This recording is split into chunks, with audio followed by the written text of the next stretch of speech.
In royal families, there's the heir, and then there's the spare. Princess Margaret lived life in the shadow of her sister, the Queen, with results that were sometimes unbearably tragic. Princess Margaret's death on February 9, 2002 was announced by Queen Elizabeth II's press secretary in a statement that noted she died at 6:30 a.m. and went peacefully in her sleep. She was 71 years old. Margaret was hospitalised at the King Edward VII Hospital at the time of her death, having been brought there a few hours earlier due to a stroke she had the previous day. The stroke then led to heart problems, the statement explained. The presence of Margaret's children, Lord Linley and Lady Sarah Chatto, at the time of her death, suggests that the family was aware of the seriousness of Margaret's health complications. While Queen Elizabeth was not present at the time of her sister's death, the statement revealed the Queen was kept fully informed throughout the night. Princess Margaret had been in poor health for years leading up to her death. She'd had pneumonia in 1993, and a stroke in 1998 led to a slight speech impediment. The following year, she sustained severe burns on her feet in what the royal family's official website described as a bathroom accident.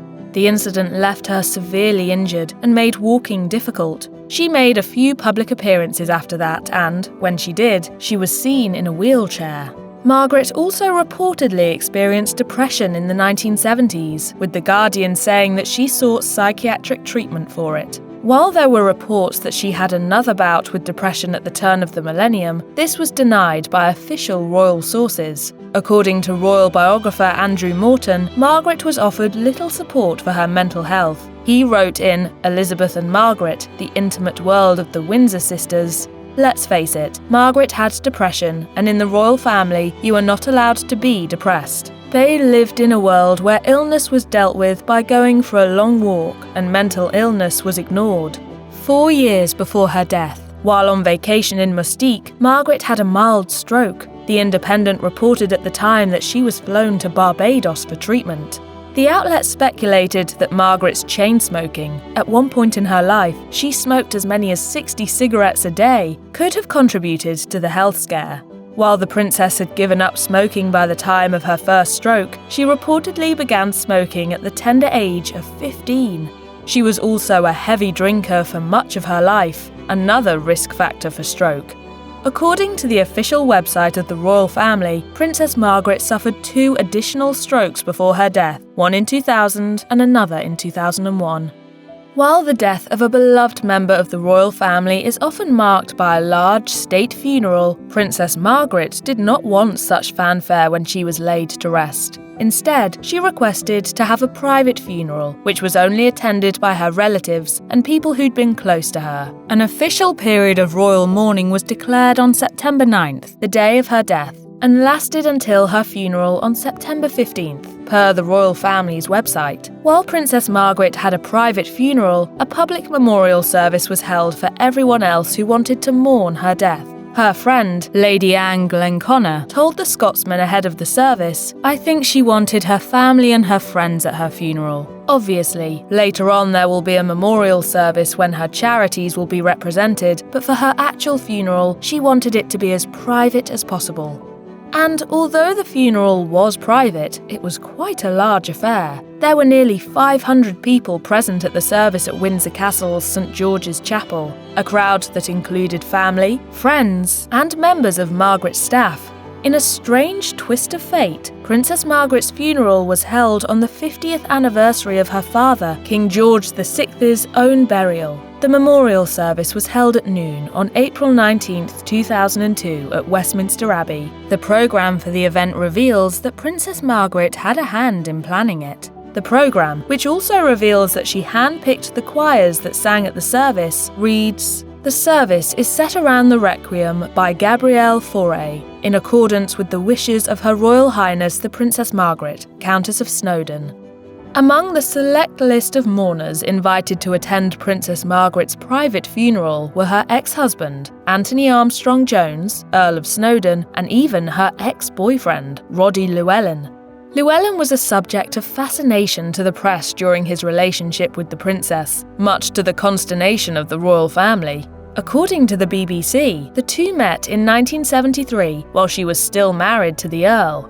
Once the news of her affair broke, a scandal erupted and her marriage ended.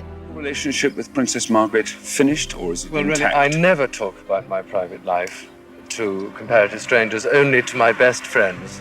Princess Margaret became the first member of the royal family to divorce in hundreds of years, the last royal to do so being King Henry VIII, who infamously created the Church of England in the 16th century in order to divorce his first wife, Catherine of Aragon, to marry Anne Boleyn. Adding to the scandal was the fact that Llewellyn was in his 20s when the couple became involved, 17 years younger than Margaret herself. The relationship lasted 8 years, until Llewellyn broke up with the princess to marry someone else. Margaret remained on good terms with Llewellyn and his bride. Margaret's friend, Lady Anne Glenconner, said in the documentary Elizabeth, Our Queen, that Queen Elizabeth approached her after Margaret's funeral to thank her for introducing the couple. She recalled the Queen saying, I'd just like to say, Anne, it was rather difficult at moments, but he made her really happy. The British royal family is known for keeping a stiff upper lip, no matter how tough things get. Princess Margaret and her sister were quite close though, and her death devastated the monarch. She expressed her heartbreak stoically in the public announcement of Margaret's death, which mentioned her great sadness. But her actions at the private funeral held for Princess Margaret showed just how distraught she really was over losing her sister. Princess Margaret's friend, Princess Josephine Lowenstein, said in Elizabeth, Our Queen, that Margaret told her she'd only seen Elizabeth cry once in their entire lives. Tears were rare for the Queen, but she lost her composure at Margaret's funeral, crying in front of everyone. Ronaldo Heir, a friend of the royal family, wrote in Vanity Fair, I think it was the only time anyone ever saw the Queen show her emotions in public, never explaining anything to the world. What she feels, or why she does what she does, is part of her greatness. But for a few minutes that day, as she stood by the steps of St. George's Chapel at Windsor Castle, watching her sister's coffin being borne away, her eyes betrayed her. In another break with royal tradition, Princess Margaret asked to be cremated rather than buried. While there is no official ban on royal cremation, the Scotsman reported at the time that it was believed no member of the royal family had been cremated in decades, since Queen Victoria's daughter, Princess Louise, Duchess of Argyll, died in 1939. Lady Anne Glenconner said that Margaret did not want to be buried at the royal burial ground at Frogmore, explaining that she found Frogmore very gloomy. Instead, Margaret's ashes were laid to rest at the royal crypt at St. George's Chapel, the final resting place of her father, King George VI. Glenconner explained, I think she'd like to be with the late king, which she will now be. Because she wanted to be buried between her parents, and there was any room really for ashes. Princess Margaret championed many causes throughout her life, with the royal family's website citing her involvement in more than 80 organisations. Some of her favourites were highlighted after her death via a memorial website, with the family asking mourners wishing to honour the princess to make donations on her behalf. Mourners wanting to offer their condolences were also asked to email them in. Those wishing to pay their respects in person were invited to write in the condolence books set up at St. James's Palace. One mourner signed the condolence book and told the press, Princess Margaret was symbolic of correctness, strength of character, and she had a mind of her own, but great respect for Her Majesty the Queen and the royal institution. She was a trooper. Princess Margaret's death was already a huge blow to the royal family, but her death was soon followed by another loss for the royals. Princess Margaret and Queen Elizabeth II's mother, also named Elizabeth, died the following month, on March 30th, 2002. Buckingham Palace said in a statement, The Queen, with the greatest sadness, has asked for the following announcement to be made immediately. Her beloved mother, Queen Elizabeth, died peacefully in her sleep this afternoon at Royal Lodge, Windsor. Members of the royal family have been informed. She was 101 years old and had been ill for some time, having had a chest infection in December, but was still adamant about attending Princess Margaret's funeral. The Queen Mother was a wheelchair, and when the coffin went by, she tried to stand up, be standing when Princess Margaret's coffin went. The back-to-back tragedies marked a difficult time for the royal family, especially as Princess Margaret's memorial service was held just 10 days after her mother was laid to rest. Being the kid sister to the eventual Queen was not without its challenges. The Queen, a 1996 biography of Queen Elizabeth II, quotes Princess Margaret as saying, "When my sister and I were growing up, she was made out to be the goody-goody one. That was boring, so the press tried to make out I was wicked as hell." Although Margaret obviously did not agree with that assessment of her character, it's true that she and her sister were opposites. Christopher Warwick, author of the authorized biography Princess Margaret, A Life of Contrasts, spoke about the royal siblings' relationship during an interview with The Cut.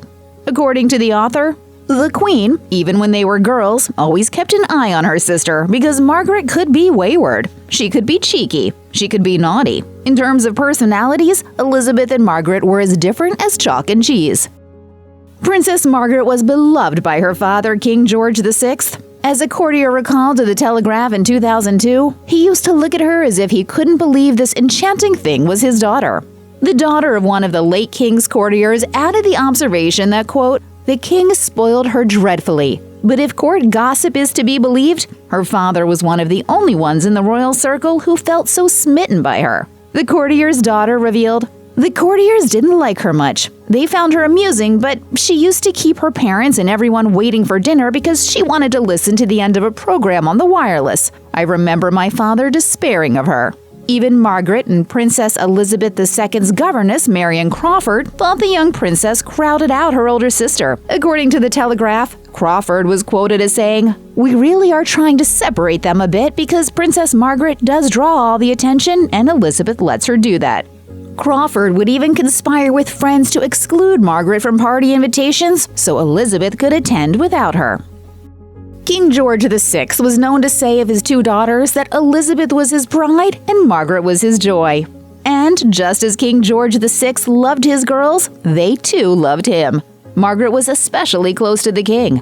Biographer Christopher Warwick told The Cut, "The love of her life was one man, and he was the man who died before she was 22. And that man was her father, the king, whom she adored." On February 6, 1952, King George died suddenly at the age of 56. According to his biography, his death was later determined to be caused by a coronary thrombosis. Sometime before, the king had been diagnosed with lung cancer and had one of his lungs removed. King George is thought to have passed away in his sleep in the early morning hours. The night before, he spent time playing with his grandchildren, Charles and Anne, and dining with Margaret, his beloved daughter. Princess Margaret began a secret relationship with Group Captain Peter Townsend in the early 50s. Townsend was married, but later divorced his wife and proposed to the princess. Margaret said yes, but they continued to keep their romance quiet. If Margaret were to marry a divorcee, it could appear as if Queen Elizabeth condoned divorce, something that was very much disapproved of by the Church of England, not to mention monumentally scandalous to the press. But with their plan to marry, the couple couldn't keep it a secret forever. Due to the Royal Marriages Act of 1772, Margaret would need to seek the Queen's permission to marry. If Elizabeth denied her request, Margaret could then petition Parliament after 1 year's time. But this would likely have caused an even larger scandal, prolonging the drama in the public eye and doing untold damage to the royal family's image. The Queen is temporal governor of the Church of England, and the Church of England would not recognize divorce. In the end, Margaret and Townsend broke up. The princess issued a statement saying she'd resolved to put the Church's teachings about marriage and her duty to the Commonwealth above all else. In letters discovered decades later, Princess Margaret revealed to then Prime Minister Anthony Eden in 1955 that she planned to meet with Peter Townsend in order to properly decide whether she could or could not marry him. She revealed in one letter cited by the Telegraph, "The Queen of course knows I am writing to you about this, but of course no one else does. And as everything is so uncertain, I know you will regard it certainly as a confidence." Although Margaret may have seemed like she was pushed into breaking off her engagement with Townsend, these letters prove that Margaret made the final decision. The princess's authorized biographer, Christopher Warwick, confirmed to The Cut that, quote, "Peter Townsend was not the great love of her life. Still, ending the relationship couldn't have been easy, especially after the entire world knew of her and Townsend's affair." A year after issuing a statement about ending her relationship with Townsend, Margaret accepted a marriage proposal from her friend Billy Wallace. According to the Telegraph, Margaret reasoned to her pals that it was better to at least marry someone she liked rather than remain unmarried for any longer. Congratulations. Oh, Christ. Despite Princess Margaret's decision to settle for Billy Wallace, the two did not marry. According to the Telegraph, the couple never made a formal engagement announcement because their relationship ended soon after they'd gotten engaged. Wallace apparently admitted to Margaret that he'd had a brief affair while vacationing in the Bahamas. He is quoted as saying, "I had my chance and blew it with my big mouth, or she would have become Mrs. Wallace and I would have been able to handle her." 2 years later, Margaret met photographer Anthony Armstrong Jones at a dinner party. Later, Armstrong Jones was hired to photograph Margaret, and their romance began. Anne de Courcy, author of Snowden, the biography, told Town & Country that the relationship was kept secret, saying, "Nobody knew about their relationship. There wasn't a whisper about it. It was as if they were hiding in plain sight." Because Armstrong Jones was not seen as a suitable match for the princess, the press didn't think much of him attending parties with Margaret. When the couple announced their engagement in 1960, royal courtiers were both shocked and displeased. They thought Margaret should have married someone of her own class, not a commoner. On May 6, 1960, Princess Margaret and Anthony Armstrong Jones, who then became known as Lord Snowden, married. But unfortunately, the princess didn't get her happily ever after. Anne de Courcy confirmed to Town & Country, "The first few years were wonderful. They had a lot in common. There was banter between them. He would help her with her speeches. The couple was perhaps too similar in some ways, both being strong-willed and used to getting what they wanted, and then work started to get in the way." In 1962, Margaret's husband took a job as the artistic advisor for the Sunday Times. He set up a workshop in the basement of Kensington Palace. But rather than using that as an opportunity to spend more time with Margaret, instead he seemed to be more focused on his work. In 1961, before their relationship took a turn for the worse, Anthony Armstrong Jones and Princess Margaret welcomed their first child, David. Soon after their second child, Sarah, was born in 1964, though, their relationship began faltering. According to the Evening Standard, Margaret caught her husband talking on the phone to a woman, and it was clear that they were more than just friends. It seems while Armstrong Jones was away for work, he was also involved in a series of flings with other women. But as upsetting as the affairs were to Margaret, she wasn't without her own share of guilt. According to Anne de Courcy, Margaret also engaged in her own set of affairs. Both Armstrong Jones and Margaret continued to have their separate affairs into the 70s, but they were able to keep their liaisons from the press. That is, until Margaret and her lover, landscape gardener Roddy Llewellyn, were photographed vacationing together in the Caribbean, and before long, their images were plastered on the covers of tabloids. Soon after Princess Margaret's affair with Roddy Llewellyn was made public, Anthony Armstrong Jones and the princess announced their separation. Some years later, in 1978, the couple revealed that they would be divorcing. The princess's spokesman told the New York Times, "The marriage has broken down and the couple have lived apart for 2 years. These are obviously the grounds for divorce. Naturally, Princess Margaret and Lord Snowden will continue to see each other on the same friendly basis as they have with each other over the last 2 years." When news of her affair broke, a member of parliament dubbed Margaret a parasite, while another labeled the princess an embarrassment to the whole nation. And that's just the kinds of things they said about her before she filed for divorce. After the divorce announcement was made public, John Lee, a Labour Party legislator, said he planned to question Parliament about Margaret's titles and funds. As the New York Times noted at the time, "That is a polite way of saying that Mr. Lee will demand a cut in her salary, which is paid by Parliament, and possibly a change in her royal position."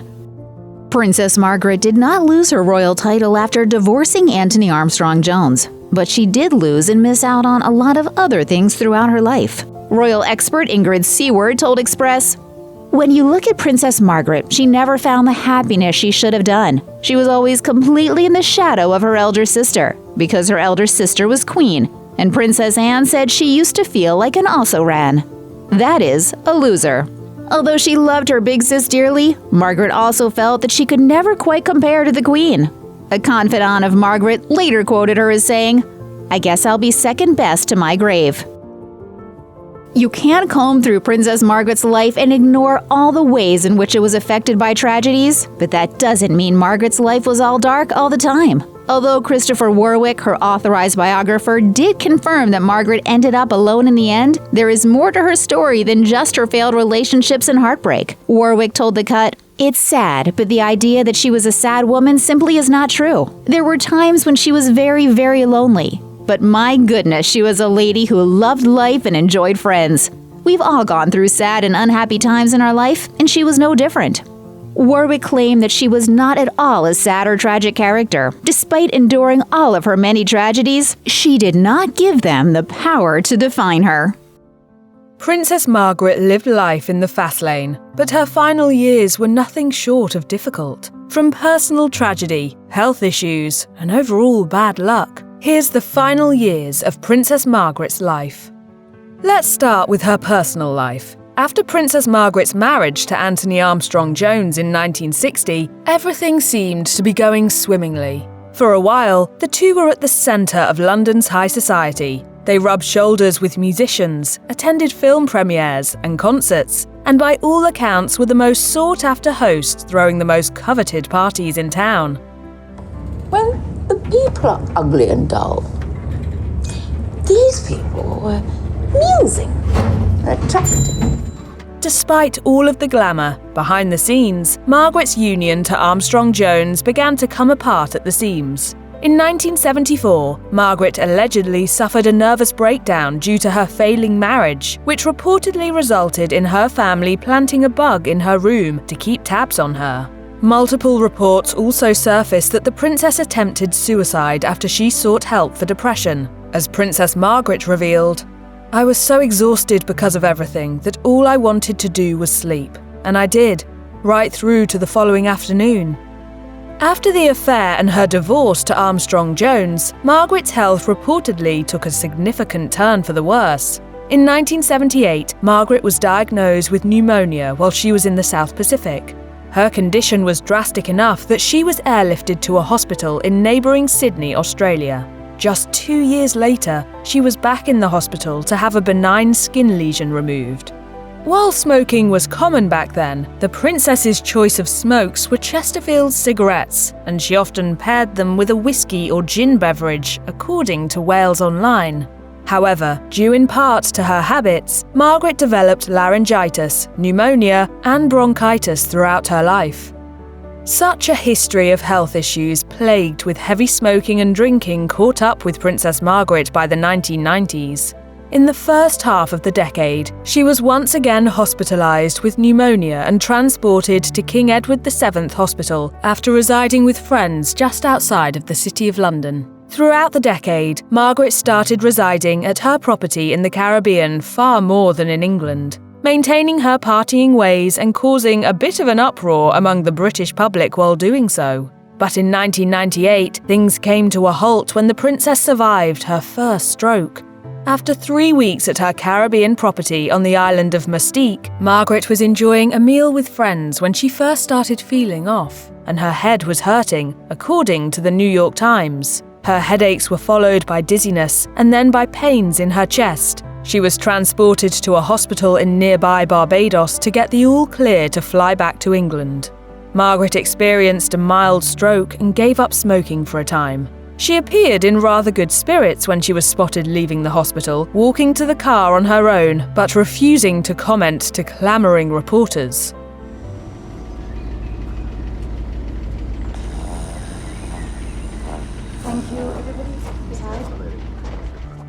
Margaret was back at her holiday home in Mustique just a year following her stroke when she seriously scalded her feet getting into a hot bath. The news was confirmed by a palace spokesperson who told the press, "She was seen by a local doctor in Mustique and came back to London a week after the accident. She is now recuperating at Windsor, but these things do take some time to heal." Adding that the princess was staying positive amid the accident, the palace spokesperson further noted that Margaret was being aided by a nurse during her recovery. The accident left Margaret unable to walk for a period of time, and questions about the incident and what truly happened have remained unanswered. By January 2001, Princess Margaret suffered yet another stroke. At the time, Margaret was transported once again to King Edward VII Hospital after she stopped eating. Her lack of appetite was connected to a possible second stroke, and she remained at the hospital for observation. Speaking to the BBC after visiting his aunt, the then Prince Charles told reporters that despite the health scare, Margaret was making daily improvements and had even started eating meals here and there. It was rather a sight to behold, as Charles had his arm in a sling after fracturing his shoulder. The royals certainly looked like they were worse for wear. As Charles revealed to the press, "She is coming on very well. She's much better." The BBC further noted at the time that Charles was the highest-ranking member of the royal family to travel to the hospital to see Margaret. Her daughter, Lady Sarah Chatto, was also seen visiting the princess, bringing along her children, Samuel and Arthur. Unlike Charles, Sarah did not comment on her mother's condition or improvement. The only other rumbling came from doctors, who stated through the palace that Margaret was not considered a critical case. I don't like the sound of that cough. It's fine. And you've been struggling with your chest for a while. Just 2 months later, the princess was back in the hospital after suffering a third stroke. In March 2001, Margaret developed similar symptoms as her previous stroke when she was hospitalised, travelling once again to King Edward VII Hospital to receive around-the-clock care. After receiving the all-clear from doctors, Margaret was allowed to travel back to her home in Kensington Palace. A statement from palace officials released at the time read, "It will be some while before the extent of her recovery can be determined. She is happy to stay among her own things where she is comfortable and among her family." In the aftermath of the stroke, the health incident was officially noted as a minor attack, but the impacts of the third stroke certainly showed themselves with time. Margaret's function on her left side was impacted by her third stroke, as well as her vision, and she required consistent nursing care at home. It was also alleged that the princess became incredibly distant after her third stroke, rarely leaving her bed and denying both food and the company of others. In the last years of her life, Princess Margaret did not radiate the same kind of energy that she was so often known for. Instead, she was rarely spotted in public and relied on the use of a wheelchair. But in early 2002, the princess suffered yet another stroke, this time with very little room for the royals to cover up its seriousness. The Buckingham Palace released a statement saying, "Princess Margaret suffered a further stroke yesterday afternoon. She developed cardiac problems during the night and was taken from Kensington Palace to the King Edward VII Hospital at 2:30 a.m. Lord Linley and Lady Sarah were with her, and the Queen was kept fully informed throughout the night." The news, though tragic, did not come as a huge surprise to the British public. Many newspapers had jumped on the Margaret health bandwagon, reporting that her isolation from public royal life was due to her ongoing health issues, both physical and mental. Princess Margaret's fourth stroke would be her last. It was with immense sorrow that Queen Elizabeth announced to the British press and public that her younger sister, Princess Margaret, died due to complications of a stroke on February 9, 2002. A statement from the Buckingham Palace read, "The Queen, with great sadness, has asked for the following announcement to be made immediately. Her beloved sister, Princess Margaret, died peacefully in her sleep this morning at 6:30 a.m. in the King Edward VII Hospital. Her children, Lord Linley and Lady Sarah Chatto, were at her side." At just 71 years old, Margaret's life had caught up to her. In the immediate aftermath of her death, Margaret was mourned by those near and far, with then Prime Minister Tony Blair releasing a statement mourning the loss, according to the New York Times. The country of Scotland significantly mourned Margaret's passing, with the Scottish Secretary Helen Liddell stating, "I deeply regret the death of Princess Margaret and send my condolences to Her Majesty the Queen Mother and Princess Margaret's 2 children." Her words were echoed by First Minister Jack McConnell, who also shared the sentiment that Scotland will be saddened by Princess Margaret's death. McConnell noted that she served her country valiantly and sent his regards. Princess Margaret's funeral was held on the 50th anniversary of her father's own state funeral. Margaret requested to be cremated, a rarity among the royal family, and a private funeral service was held in the wake of her death. About 450 people, a mix of family, friends, and official guests, travelled to St George's Chapel on the Windsor Castle property to pay tribute to the princess. But the streets, naturally, were lined with public mourners. As she requested to be cremated, Margaret's ashes were later placed in a casket, and she was laid to rest alongside other late members of the royal family in the official vault at St George's Chapel.